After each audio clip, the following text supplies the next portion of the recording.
Today I'm going to review a very interesting book, Quantum Enigma by Wolfgang Smith. So the so I want to place this the book in a very background. The background is that the post Cartesian framework by which the post development of 20th century physics has been there. The elements of Cartesianity which have been successful for 200-300 years. The even when we go to the contemporary, so there is element of Cartesianity even in the post non-Cartesian way of of thinking or placing things. So the point, the meaning of it is that we have yet to come to grapple or grasp with the idea of how it means to depart from the Cartesian mentality or Cartesian way of understanding or placing things. So the point to mention is that this book has been so to give a historical brief that the way we just try to place act of knowing and act of known, what you know and what you the knower and known. So there's a perfect bifurcation, or there's that separation between observed and observer. So even in the act of, for example, the way Descartes put it, and the way Newton placed his physics in it, so the observer and observed were fundamentally two entities. So in the act of observation, did not somehow maybe unite the two, or so they were two different entities. If we place this idea historically in the context of how even Aristotle tried to say that knower and in the act of knowing, the knower and the known they become one, they become closer to each other. So there was an act of transcendence, and in the act of knowing, there was that duality of perceiver and what is going to be perceived, but there was element of transcendence in it. So this transcendence, or this was right across, not only in Greek philosophy, right across in traditional mystics or theologies or religions, right across. There was this underlying theme of perceiver and what percept, and in the process of trying to get closer to what is going to be perceived, that perceived was whether it was some higher reality, or it was universe Brahm itself, or it was God, or it was some. So the act of knowing and known, somehow they were somehow intertwined in a way where we can say there was element of transcendence in it, and there was also element of salvation in it. So that debate will go in a different direction, whether the observer will get dissolved in observed, or whether he maintains his distinction. So they lead to some different theological or uh, uh, theological, what I should say, percepts.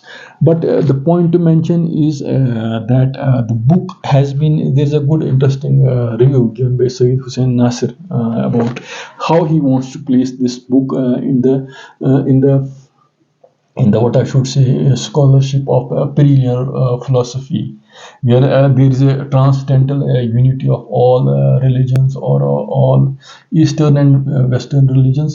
So that unity is there, and to place this attempt in that very thing. So the point, as a physicist, what how he tries to, how this book tries to, or how William Smith tries to just address this enigma, this quantum enigma. So he first tries to reconstruct the debate, and there are very interesting observations scattered throughout the book. And the tapestry which is being or which is being what I show you, tapestry, which is connects it in a finely connected arguments, which are the chronology is an interesting, and at the end he comes out to be at a very startling, not startling, I would say he comes out to be comes with a very interesting passage, how the need to reconstruct or revisit the post Cartesianism. So that's it. So we have left. We have just what I not. We have not left it. We have questioned Cartesian interpretation of physics, but we are yet to somehow fully just grapple with the implications. What do you mean by that? So that's the point. So what I'm going, what so I'll just try to read words, and so the chronology of it, the book of the way he tries to reconstruct his arguments. Is, for example, when he starts with the question is why Western thought should be have been dominated so long by Cartesian philosophy. So even if it contradicts the most basic intuitions with no collaborative evidence. So even though the evidence could be seen in terms of the 300 years of classical mechanics, but so with the advent of quantum mechanics, so that evidence has also to be somehow to be placed where we have to place that evidence. So just wait 1 second.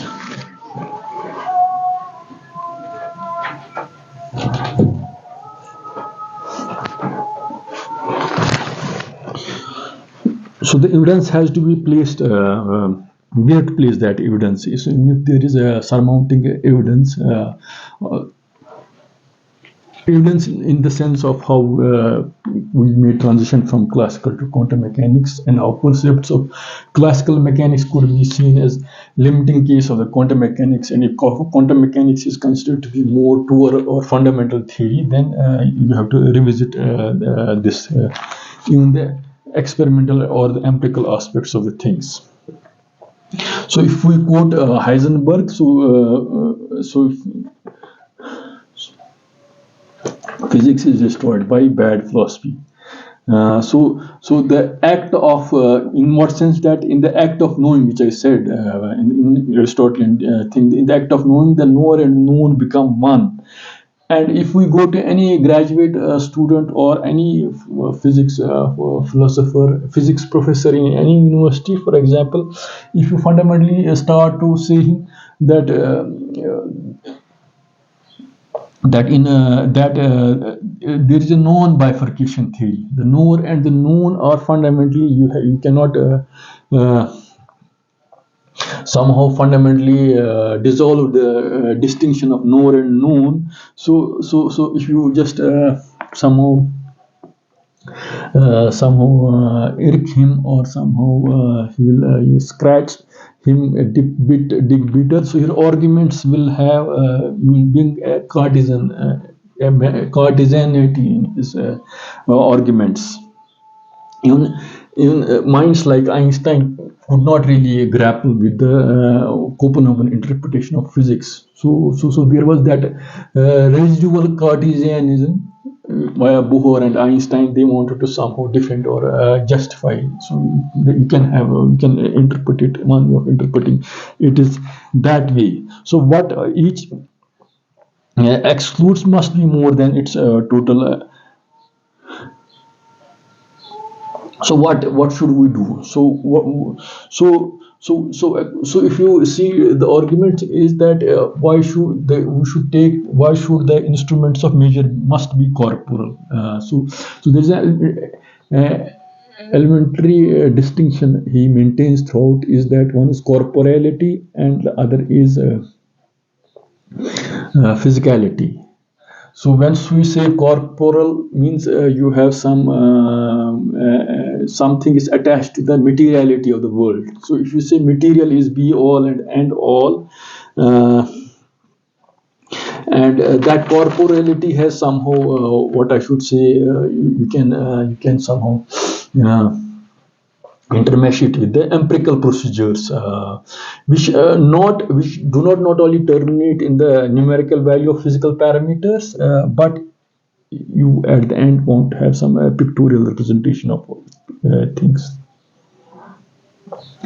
But what the point I want to mention, or the book mentions, is that once we transition from physical to the corporal aspects of things, it will consummate the process of observation. So the act of um, uh, uh, so there exists, so that there is no link between physical and the corporal, so in the bifurcation sense, in the Cartesian sense. So strictly there is no such thing as empirical facts, so long, of course, as the term is understood to exclude the concomitant rule. So in the act of observation, or in the act of what is being observed, there is no role for the observation as something as separate, as if the event starts and ends with the observation. The fact that it might be connected in an apologetic way or in a concomitant way with other thing, it's just somehow cut off foundationally also. Uh, So thus there is yet to be recognized an ontological difference between physical and the corporal domains, and the gap cannot be closed the mere aggregation of so by using this called something called particles. Even if you invoke something called particles, the corporality is not it remains there. So if this is the background, how to just somehow do away or transcend or with this or this problem or this difficulty within the with the advent of how we can interpret things in quantum mechanical way. So we say that physics will require non-classical formulation. So physical systems do determine its future state, but it happens that state of system does not in general determine the value of the observers. So the question is, for an observable, every state can be represented as a superposition of eigenstate.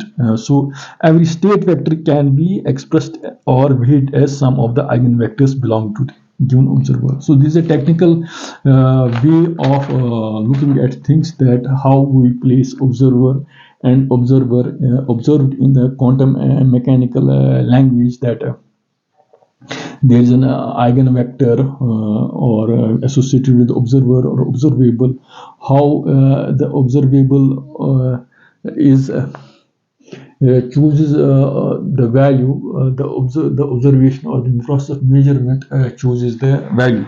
So the point is that the point which I want to emphasize, the cold observer of classical or Newtonian worldview, when it's being contrasted with the observer, the quantum mechanical observer, and fundamentally how we define a measurement, how we measure a system, how we measure a system, whether it's a classical system or whether it's a quantum mechanical system, the act of observation somehow does it influence the observed in some fundamental sense. So in classical sense, there is no the act of observer doesn't somehow, it will not influence observer in the fundamental way, but in the very way we define measurement in the quantum mechanical sense, the observation is going to somehow incontrovertibly change the observed in a very sense. So the perturbation of observation will are going to change the observed in a fundamental way. So the determination act is more than a mere choice or mere solutions of element of an ensemble.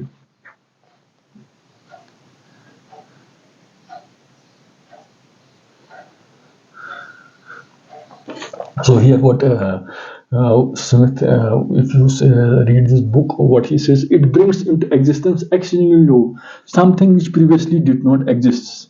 Getting back to quantum mechanics, act of measurement can be interpreted in the traditional ontological sense. So here, so in the process of measuring things, in the process of measuring that measured and measured, what you are going to measure, it's changed in the act of measurement. You cannot subtract or do away by once you measure things, you perturb this thing in some fundamental way. This, in ontological sense, will take us to something to some different ontology.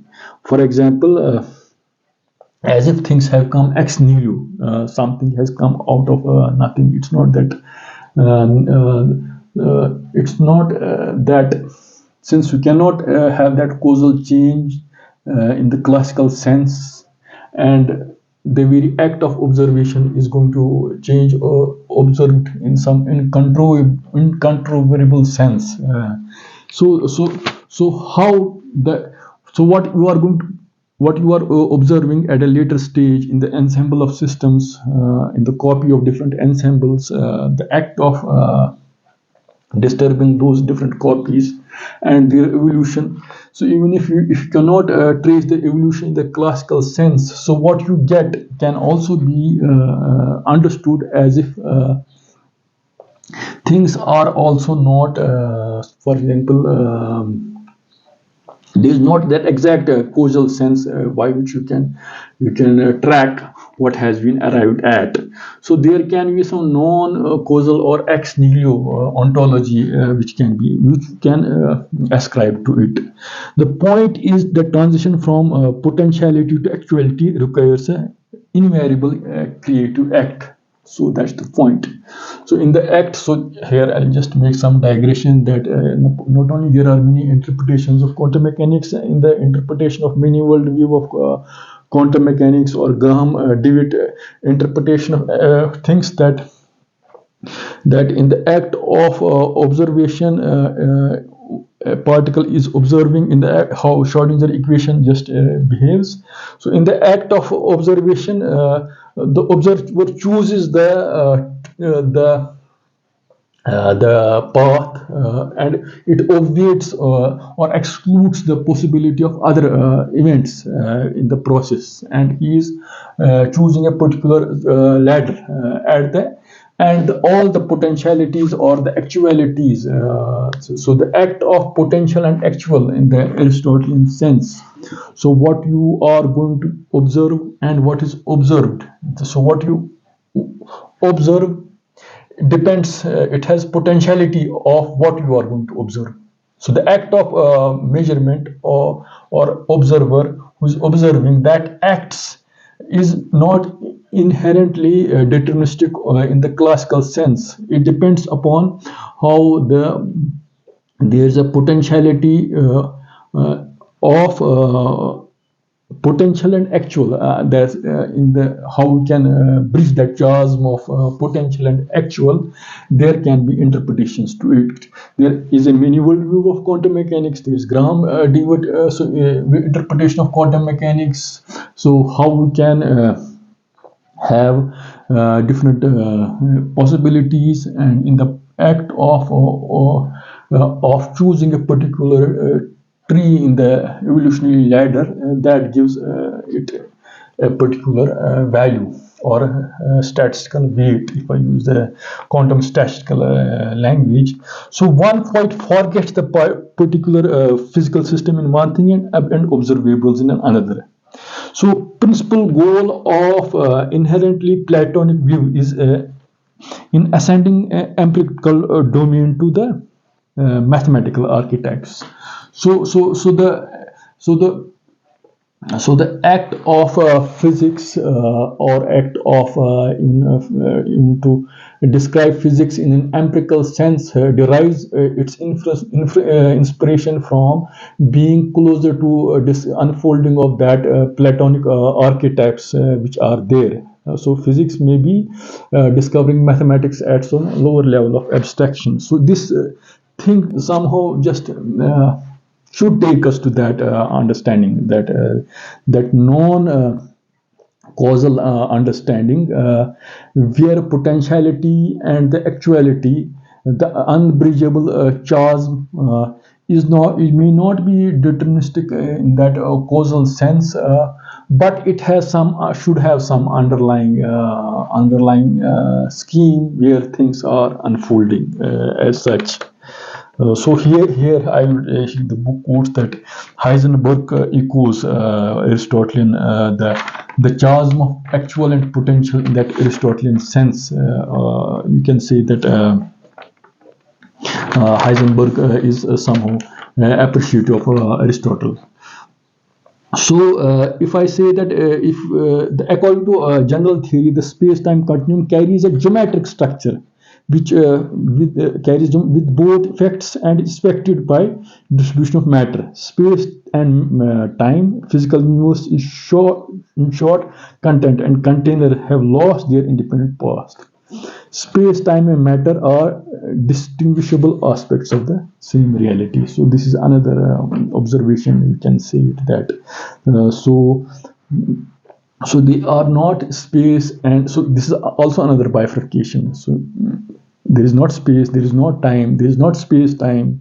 So there is not space time and matter. So all of them are somehow together, because since we cannot bifurcate them fundamentally, even the act of observation somehow far more complicates the things for us. So we can say they are distinguishable. So we can distinguish them. We can distinguish the act of observation, the observable, or the universe, but they are distinguished. You can say they are distinguishable aspects of the same reality.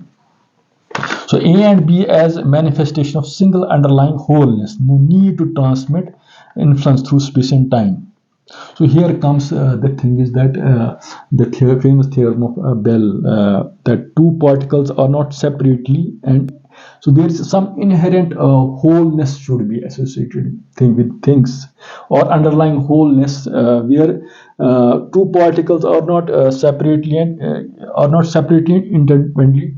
So they may not. So two particles are in somehow inherently connected, and they are maybe separate. They cannot be. They can be separate, but they cannot be existing independently. Or they can be, in the words of Klein, that invariant continuous transformations of a group, if you use the mathematical way of saying the same thing. So physics looks for a basic law. So despite the misgivings, so here the author, what it says, Smith, so he has said a very interesting observation. So despite the misgivings of Locke, Hume, and Kant, metaphysics. So if I ask the question in this question, that when Kant famously asked this question: is metaphysics possible? Or if I remember, W.G. Lange says that metaphysics is the play of grown-ups, child's play of grown-ups, something like that. He's saying. So in the question, the very metaphysics and materialistic metaphysics has won over it, which is the thing of whether you have skepticism, empiricism, logical positivism. So they can be traced to that revolt, to that question of Immanuel Kant when he said that is metaphysics possible. So if we place these comments in the sense that how we can trace the post-Cartesian understanding of quantum mechanics. So ontologically, space is posterior to matter. And to the structuralist interpretation in a weak Einstein-related difference. So this is what. So ontologically, space is posterior to matter. The corporal world is constituted of non-mathematical essences. So this is the thing. So if you can place this thing in this context, so the corporal world is constituted of, so it needs to be observed that the putative reduction of the so it needs to be that the putative reduction of what I should say,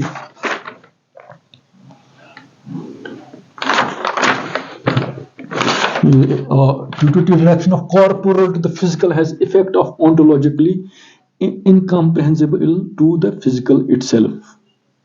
So once we materialize the matter, when we even what I should say, the physicalize the notions of measurement in some sense. So, and or rather corporalize rather than physicalize things in the Cartesian sense. When we say that things are, there's a fundamental division so of observer and observed, and there's nothing concomitant to what is going to get observed, and there's a strict causal chain associated to it. So and that Cartesian duality cannot be somehow bridged in a unison, in a new whole. So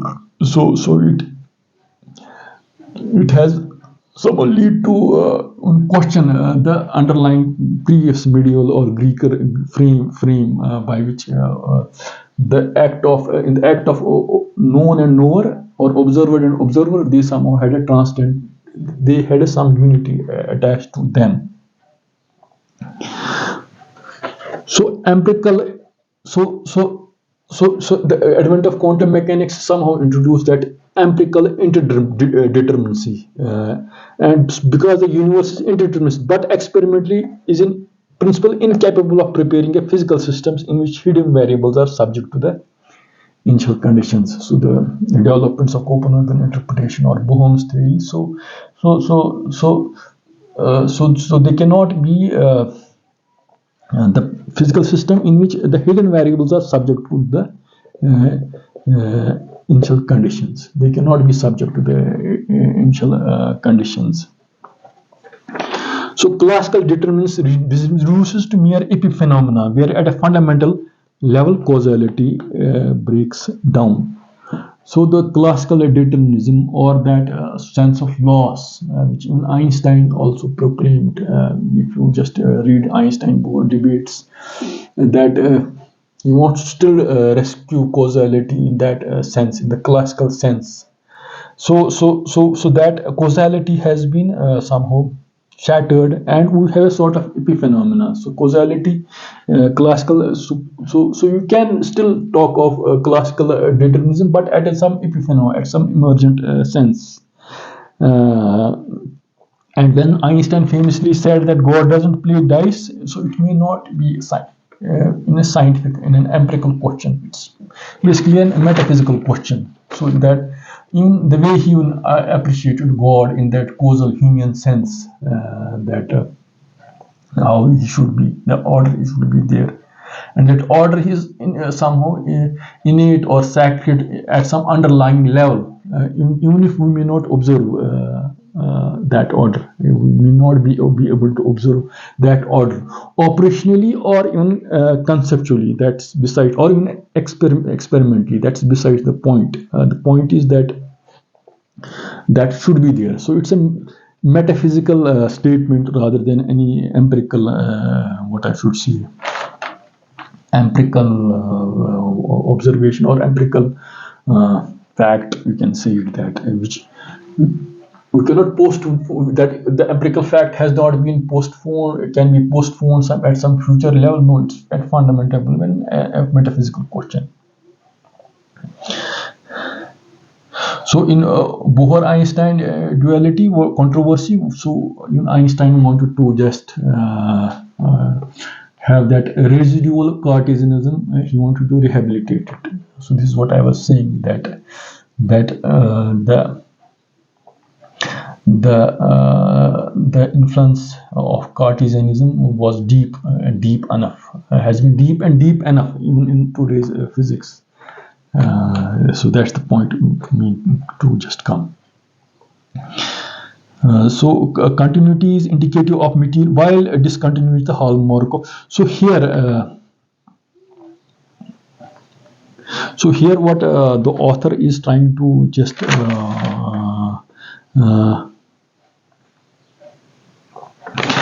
what he is trying to just emphasize is that he is coming to very interesting. In the last chapters, there is something called vertical causality.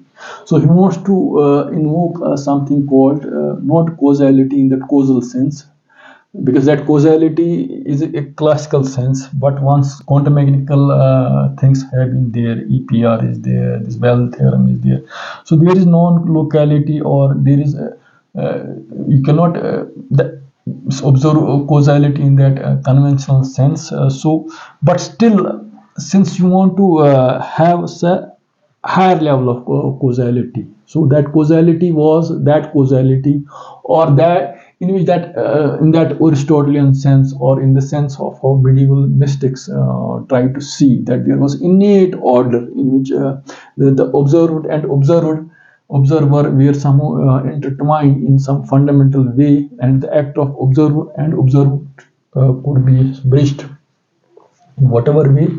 Uh, so, so, so, so there was some underlying metaphysics to attach to it, and that is somehow, and that's that innate order.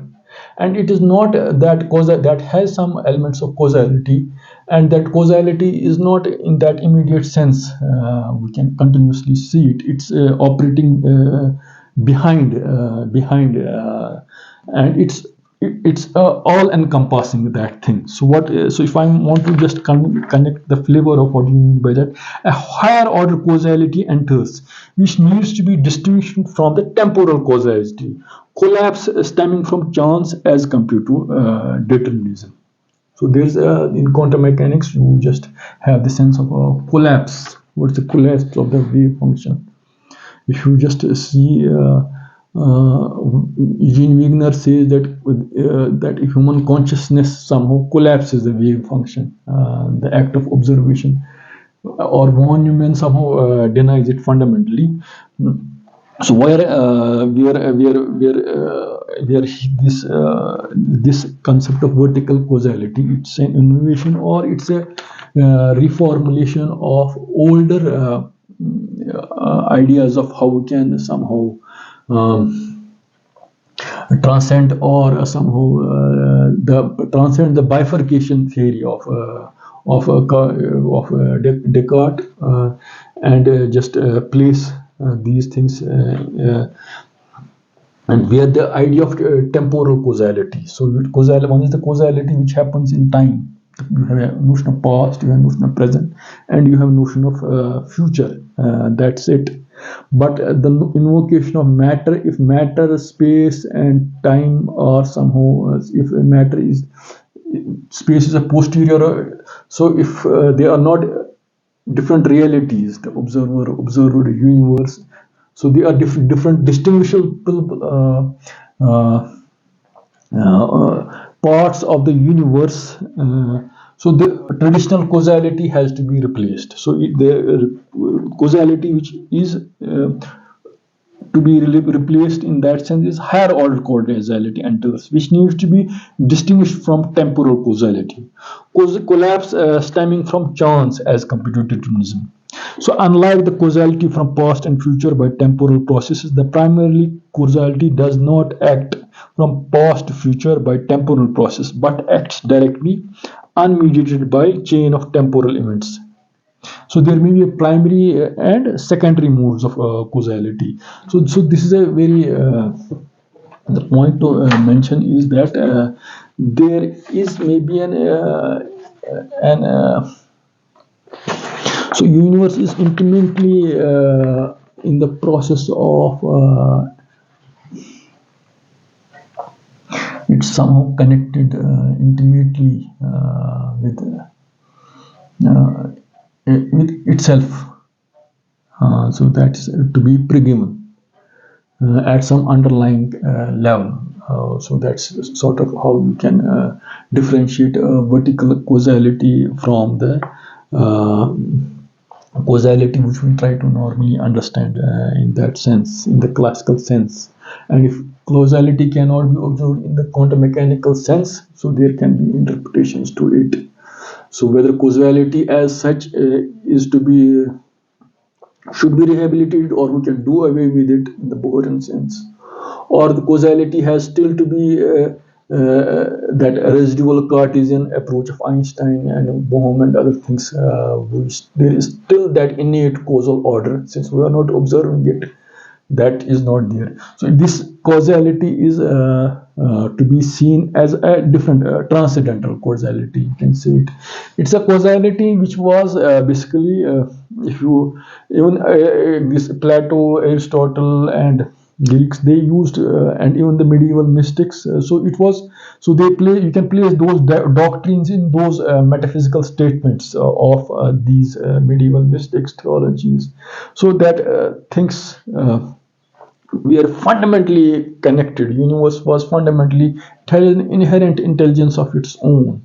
And after Newton, and after these 300 years, and after this modern science, or modern what I should say, it has somehow questioned it in a fundamental way. They don't take it that way. They fundamentally critique these notions, this transcendence, which is beneath or behind the things. So if I quote the author, what he says, for example, it's the last sentence of the book.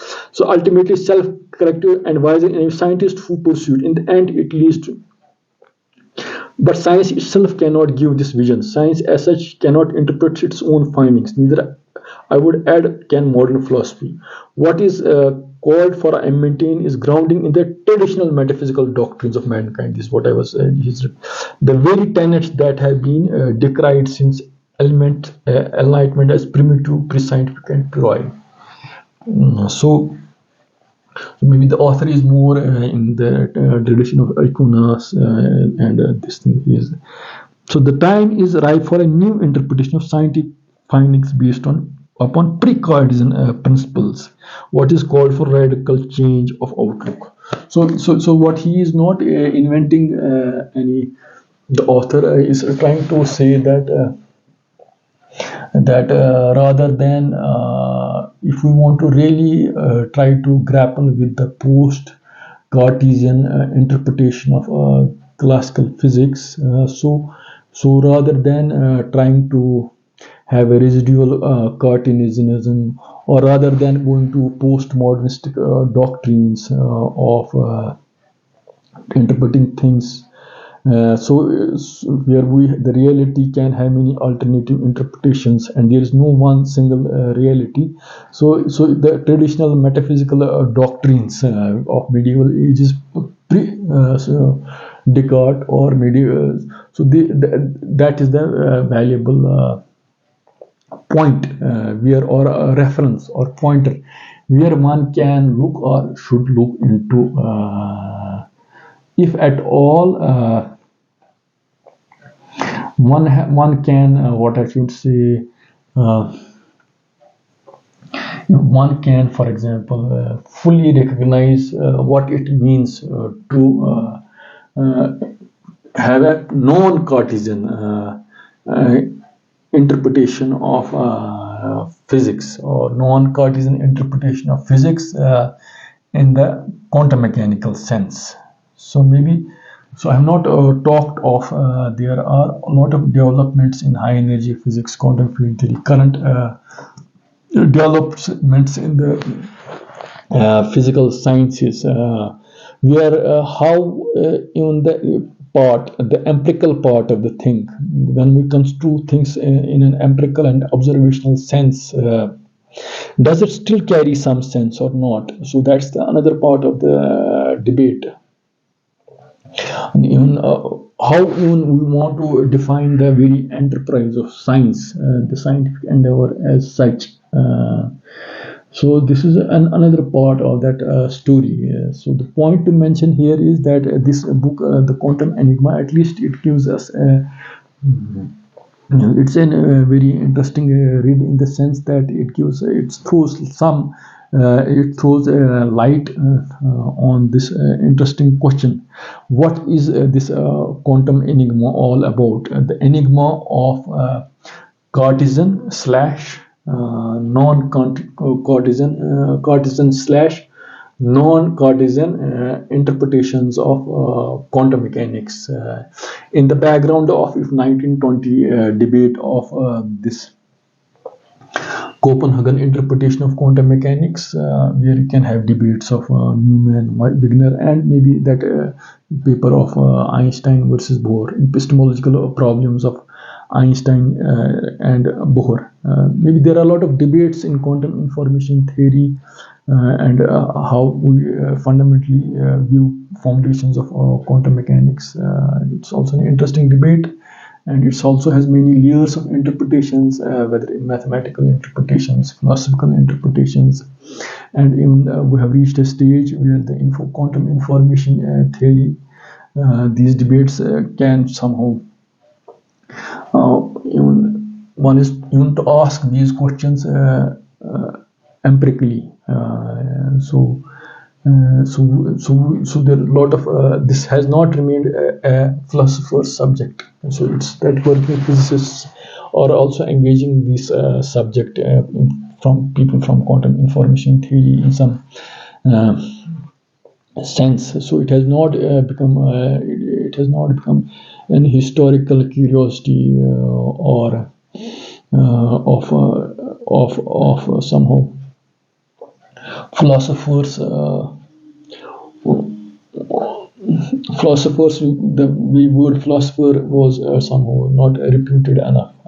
So the rehabilitation of philosophy, not analytical philosophy. The philosophy trans it's a transcontinental philosophy. So I'll end it by maybe the statement of Heidegger, where he says that. So he wants to address the same question of, if you read his book, What is Metaphysics? He addresses the same question in some different sense. He says that fundamentally the domain of metaphysics, the act of knowing, somehow tends to cannot fundamentally ask this question. You cannot fundamentally, the very asking this question, this procedure is fallacious enough, because that whole in itself is its reality. So you have to accept it. So once you even say that we have to dissect that whole into part, so this question is itself fallacious. I don't know, this comment is off the track to the main question, but somehow it came to my mind. So I would say that at least it's an important, interesting debate how we can reconstruct this the post-Cartesian interpretation of quantum mechanics, and somehow even see the residual Cartesianism in the present academia. If we cannot even challenge it, at least we should at least try to grapple with it. Thanks. Hope I tried to just enjoyed.